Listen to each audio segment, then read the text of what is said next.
পদার্থবিজ্ঞান দ্বিতীয় পত্র আধুনিক পদার্থবিজ্ঞানের সূচনা। প্রথমে রয়েছে ইন্ট্রোডাকশন।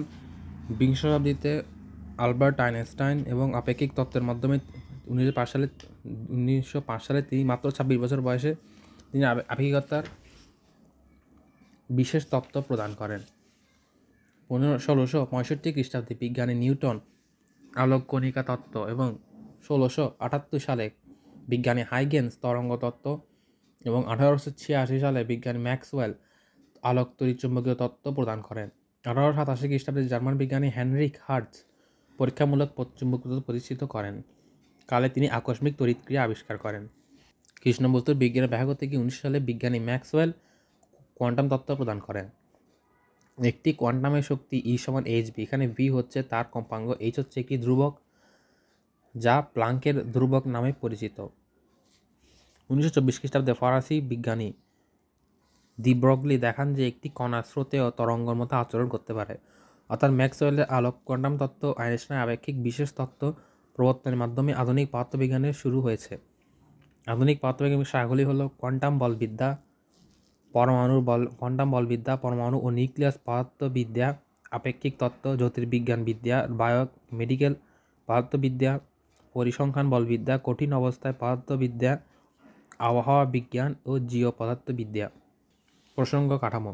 চিরায়ত পদার্থবিজ্ঞানের 3টি মৌলিক রাশি ধারণা করা হয়েছে, এগুলো স্থান, কাল ও ভর।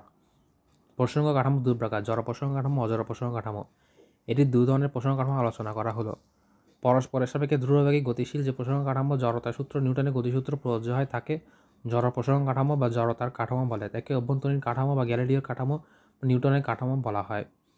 অজড় প্রসঙ্গ কাঠামো, যে সকল প্রসঙ্গ কাঠামো পরস্পরের সাথে ধ্রুববেগে গতিশীল নয় এবং যে কাঠামোতে জড়তার সূত্র নিউটনের গতিসূত্র প্রযোজ্য হয় না তাকে অজড় প্রসঙ্গ কাঠামো বলে। ঘূর্ণায়মান এবং সমবেগে চলমান প্রসঙ্গ কাঠামো অজড় প্রসঙ্গ কাঠামো। এ ধরনের কাঠামোতে কাল্পনিক বল বা ত্বরণ ঘটে। মাইকেলসন মডেল পরীক্ষায় ব্রাউলি পরীক্ষাতে জানা গেছে পৃথিবী ইথারের সাপেক্ষে 30 কিলোমিটার পার সেকেন্ডে বিচরণ করে এবং পার্শ্বিক ইথারের মাধ্যমে কোনোরূপ আলোড়িত করে না। কিন্তু মাইকেলসন মডেল পরীক্ষাটি নাধর্মী পরীক্ষা। সূক্ষ্ম যন্ত্র আবিষ্কার করেন যা ফলে তিনি নোবেল পুরস্কার লাভ করেন।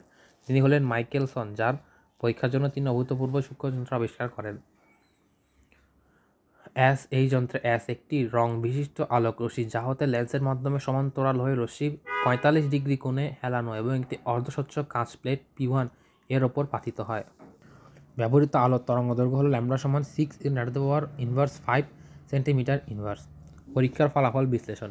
উক্ত পরীক্ষার নকশার অপসারণ ব্যতিচার রেখার বিস্তৃতি 25/1 মাইক্রোসন সূক্ষ্ম যন্ত্রের মাধ্যমে মাপা সম্ভব হয়।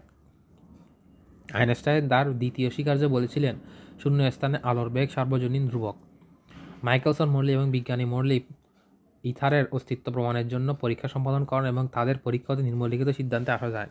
ইথার বলতে মহাবিশ্বে কিছু নেই। গ্যালিলিওর রূপান্তর সঠিক নয়। এর আলোক বেগ একটি ধ্রুব রাশি, এটি উৎস বা পর্যবেক্ষক বা মাধ্যমের ওপর নির্ভর করে না। আইনস্টাইনের আপেক্ষিকতার তত্ত্ব। বলবিদ্যাশাস্ত্র নিউটনের 3টি সূত্র ভিত্তি করে প্রতিষ্ঠিত হয়েছে। আপেক্ষিকতার বিশেষ তত্ত্ব পরম গতি নিরর্থক, সব গতি আপেক্ষিক। আপেক্ষিক তত্ত্ব মূলত দুভাগে বিভক্ত, একটি আপেক্ষিকতার সাধারণ বা সার্বিক তত্ত্ব, আপেক্ষিকতার বিশেষ তত্ত্ব। আপেক্ষিকতার সাধারণ বা সার্বিক তত্ত্ব পরস্পরের তুলনায় ঊর্ধ্ব বা নিম্ন ত্বরান্বিত বস্তু বা সিস্টেমের নিয়ে আলোচনা করা হয়েছে, যেমন চন্দ্র, সূর্য, নক্ষত্র, ধূমকেতু, উল্কাপিণ্ড প্রভৃতির গতি, মাধ্যাকর্ষণ ও সমগ্র গঠন সম্বন্ধে তার বৈজ্ঞানিক ও দার্শন মতবাদসমূহ আপেক্ষিকতার সাধারণ তত্ত্বের অন্তর্ভুক্ত। এটি প্রকাশিত হয় 1916 সালে। পক্ষান্তর আপেক্ষিকতার বিশেষ তত্ত্ব শুধু পরস্পরের তুলনায় সমগ্রতে গতিশীল বা সঞ্চালনশীল বস্তুর সিস্টেম নিয়ে আলোচনা করা হয়েছে। বস্তু বিশেষ তত্ত্ব সাধারণ তত্ত্বের উপর একটি বিশেষ রূপ। এটি আবিষ্কৃত হয় 1905 সালে। এই অধ্যায়ে আপেক্ষিকতার তত্ত্বের বিশেষ তত্ত্ব নিয়ে আলোচনা করা হবে। 1905 খ্রিস্টাব্দে বিজ্ঞানী আইনস্টাইন আপেক্ষিকতার বিশেষ তত্ত্ব প্রবর্তন করেন যা নিম্নলিখিত মৌলিক স্বীকার্যের উপর প্রতিষ্ঠিত। এই মৌলিক স্বীকার্যকে আপেক্ষিকতার বিশেষ তত্ত্ব বা মৌলিক স্বীকার্য বলে। আপেক্ষিকতার মৌলিক স্বীকার্যসমূহ। প্রথম স্বীকার্য, জড় কাঠামোতে বা গ্যালিলিও কাঠামোতে পদার্থসমূহের সূত্রসমূহ অভিন্ন থাকে, তাই বলা হয় অপরস্পরের সাপেক্ষে সমবেগে ধাবমান সকল প্রসঙ্গটা পদার্থবিজ্ঞান সূত্রগুলো একই রূপ সমীকরণ দ্বারা প্রকাশ করা যেতে পারে। দ্বিতীয় স্বীকার্য, শূন্য স্থানে সকল পর্যবেক্ষকের নিকট আলোকের বেগ সর্বদা একই থাকে। এই আলো প্রবাহের দিক উৎস পর্যবেক্ষকের সাপেক্ষে বেগের ওপর নির্ভর করে না। গ্যালিলিওর রূপান্তর। যদি কোনো ঘটনা একই সাথে দুটি ঘটনা পৃথকভাবে ঘটে তবে স্বাভাবিকভাবে দুটি কাঠামোর জন্য দুই প্রকারের সেট স্থানাঙ্ক পাওয়া যাবে। উক্ত ঘটনার জন্য সেই সেট স্থানাঙ্কের মধ্যে সম্পর্ক স্থাপক নিমিত্ত যেই সমীকরণ পাওয়া যায় তাকে গ্যালিলীয় রূপান্তর বলে। যদি দুটি প্রসঙ্গ কাঠামোর হয় তবে সেই রূপান্তরকে গ্যালিলীয় রূপান্তর বলে। গ্যালিলীয় রূপান্তর, বেগ রূপান্তর উভয় আপেক্ষিক শিকারে দুটি পরিপন্থী।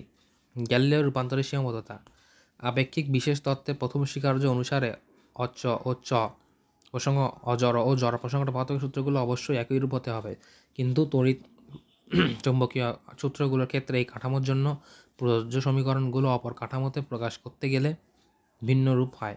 এটি আপেক্ষিকতার প্রথম স্বীকার্য পরিপন্থী। পুনরায় আপেক্ষিকতার বিশেষ তত্ত্ব দ্বিতীয় স্বীকার্য অনুসারে জড় ও অজড় উভয় কাঠামোতেই বেগের একই হবে, এটি কিন্তু গ্যালিলিওর রূপান্তরে ভিন্ন রূপ হয়। লরেঞ্জের রূপান্তর স্বীকার্য: পদার্থবিজ্ঞানের সূত্রগুলো সকল অভ্যন্তরীণ কাঠামোর অভিন্ন থাকে, তবে কাঠামোগুলো পরস্পরের সাপেক্ষে সমাবেগে গতিশীল থাকতে হবে। স্বীকার্য: শূন্য স্থানে আলোর বেগ সর্বদা ধ্রুব থাকে। এটি একটি অভ্যন্তরীণ কাঠামো হতে অন্য রূপান্তরিত হলেও এর মান পরিবর্তিত থাকে এবং আলোর বেগ c = 3 × 10⁻⁻⁴ হয়। এই সমীকরণগুলো লরেঞ্জের রূপান্তর সমীকরণ নামে পরিচিত। 1930 সালে এইচ. লরেঞ্জ চুম্বক তত্ত্বের মধ্যে দিয়ে এই সমীকরণগুলো প্রতিষ্ঠা করেছিলেন বলে তাকে লরেঞ্জের রূপান্তর বলা হয়। সুতরাং উপরে আলোচনা থেকে এটা স্পষ্ট যে আপেক্ষিক বেগ আলোর বেগের কাছাকাছি না হলে আপেক্ষিকতার বিশেষ তত্ত্ব হতে প্রাপ্ত ফলাফল পরিমাণযোগ্য হবে না। এক্ষেত্রে সনাতন ধারণায় বলবৎ থাকবে। যখন কোনো বস্তু দ্রুত আলোর গতি কাছাকাছি হবে তখনই লরেঞ্জের রূপান্তর প্রয়োগ করা হয়। t = t√1-b/c। সিদ্ধান্ত: গতিশীল অবস্থায় থাকা ঘড়ি নিশ্চল থাকায় ঘড়ির চেয়ে ধীরে চলে, অর্থাৎ গতিশীল অবস্থায় থাকা ঘড়ি নিশ্চল অবস্থায় ঘড়ির চেয়ে এত গুণ বৃদ্ধি পায়।